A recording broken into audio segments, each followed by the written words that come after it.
मिथुन व कन्या राशि के स्वामी ग्रह बुध को ज्योतिष शास्त्र में काफ़ी अहम माना जाता है। बुध की ही कृपा से जातक विद्वान होता है, उसकी तर्क क्षमता मजबूत होती है। यदि आपकी कुंडली में बुध देव मजबूत स्थिति में है तो संचार कौशल का विकास बेहतर होता है। बुध कन्या राशि में उच्च के होते हैं तो वहीं मीन राशि में नीच के माने जाते हैं। सूर्य, शुक्र और राहु के साथ ये मित्रता रखते हैं तो चंद्रमा को ये अपना परम शत्रु मानते हैं। शनि, मंगल, बृहस्पति और केतु के साथ बुध देव का जो संबंध रहता है ये तटस्थ रहता है। पौराणिक ग्रंथों के अनुसार बुध चंद्रमा व बृहस्पति की पत्नी तारा की संतान माने जाते हैं, इसलिए इनमें चंद्रमा व बृहस्पति की विशेषताएं भी पाई जाती हैं। बुध देव बुद्धि के, वाणी के, शिक्षा के, शिक्षण के, गणित के, तर्क के, यांत्रिक के, ज्योतिष के, लेखाकार के, आयुर्वेद के, लेखन के, प्रकाशन के, रंगमंच के एवं जो भी निजी व्यवसाय होता है इनके प्रमुख कारक ग्रह माने जाते हैं। मातृपक्ष की यदि हम बात करें, मातृपक्ष के सगे संबंधियों का प्रतिनिधित्व भी बुध ग्रह करते हैं। साथ ही साथ बुध आपकी मस्तिष्क के, आपकी जिह्वा के, आपके स्नायु तंत्र के, कंठ के, त्वचा के, गर्दन आदि के भी प्रतिनिधित्व करते हैं। बुध के नकारात्मक प्रभाव से स्मरण शक्ति का क्षय होता है। यदि आपकी कुंडली में बुध अच्छी स्थिति में नहीं होंगे तो देखिएगा ये लक्षण आपके अंदर आएंगे। दूसरा, सर में दर्द बहुत ज़्यादा रहेगा। त्वचा आदि के रोग अचानक से उत्पन्न हो जाते हैं। कोई एक ऐसा रोग जिसकी जो है पकड़ मशीनरी तंत्र भी आज की ना कर पाए तो बुध जनित ये रोग होते हैं। बुध को एक पुरुष लेकिन नपुंसक ग्रह माना जाता है। बुध ग्रह उत्तर दिशा व 27 नक्षत्रों में से अश्वलेषा, ज्येष्ठा और रेवती इन 3 नक्षत्रों के स्वामी हैं। ध्यान देने वाली बात यह है कि ये तीनों ही नक्षत्र गंडमूल नक्षत्र की श्रेणी में आते हैं। बुध 25 मई, जी हाँ बहुत बड़ा दिन है 25 मई को पूर्वाह्न में 12:04 पर अपनी राशि, मतलब ये वृषभ राशि में इस समय चल रहे हैं, बदल करके अपनी खुद की राशि मिथुन राशि जेमिनी में ये आ रहे हैं और बुध ग्रह मिथुन राशि में 2 अगस्त 2020 तक की रहेंगे। यहाँ पर राहुदेव पहले से ही मिथुन राशि में गोचर कर रहे हैं। तो मेष से लेकर के मीन राशि के जातकों का क्या कुछ रहेगा हाल, इस विषय पर आज हम करेंगे जो है चर्चा।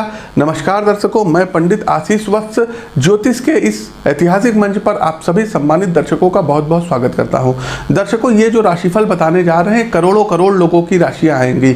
आपके वास्तविक जीवन में क्या चल रहा है इसके लिए आपको अपनी कुंडली का विश्लेषण करवाना पड़ेगा, क्योंकि जिस समय आप पैदा हुए होंगे वो तिथि अलग होगी, जन्म का समय अलग होगा, जन्म का स्थान भी अलग होगा। उसके आधार पर कुंडली बनती है और फिर फलादेश किया जाता है और उपाय बताए जाते हैं। ये जो गोचर है दर्शकों मेष से लेकर के मीन राशि के जातकों के लिए, ये केवल और केवल बुध ग्रह को ही कारक मान करके बनाया गया है। अन्य ग्रहों की भी स्थिति विचारणीय होती है। साथ ही साथ दर्शकों, तमाम दर्शकों के प्रश्न होते हैं, पंडित जी ये मतलब चंद्र राशि पर है या लग्न राशि पर है, तो ये आपकी चंद्र राशि पर आधारित है। तो आप लोग अपनी अपनी चंद्र राशि से ही इसको देखेंगे तो सटीकता बैठेगी।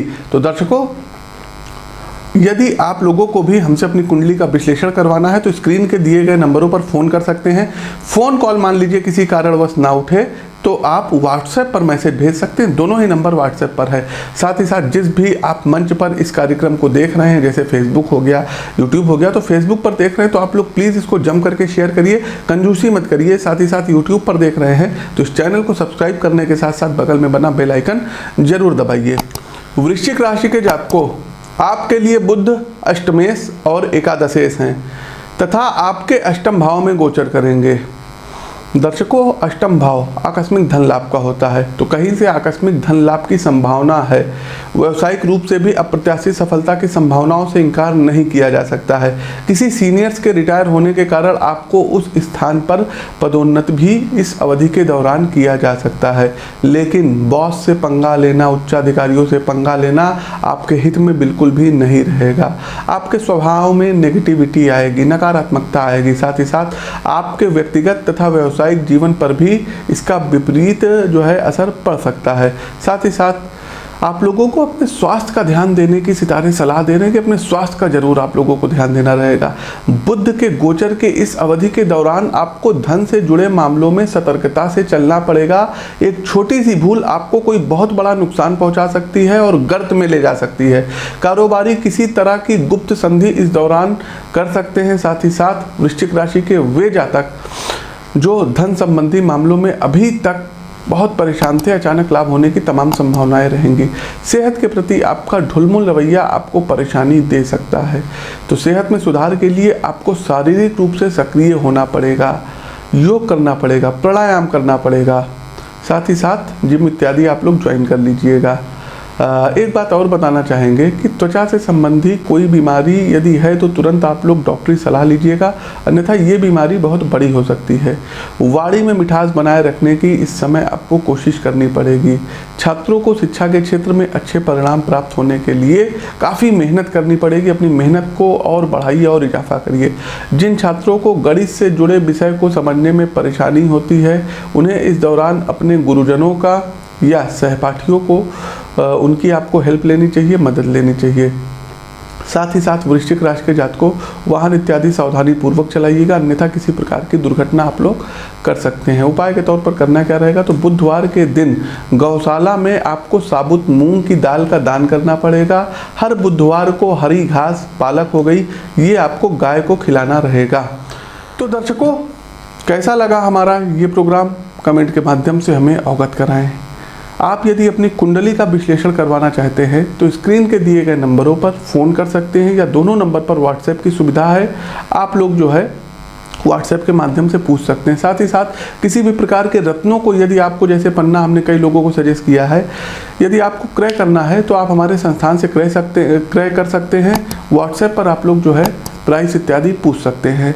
दर्शकों, दीजिए इजाज़त, मिलते हैं किसी ज्ञानवर्धक वीडियो के साथ। तब तक के लिए मैं पंडित आशीष वत्स आप सभी दर्शकों से हाथ जोड़ करके विदा लेते हैं। नमस्कार।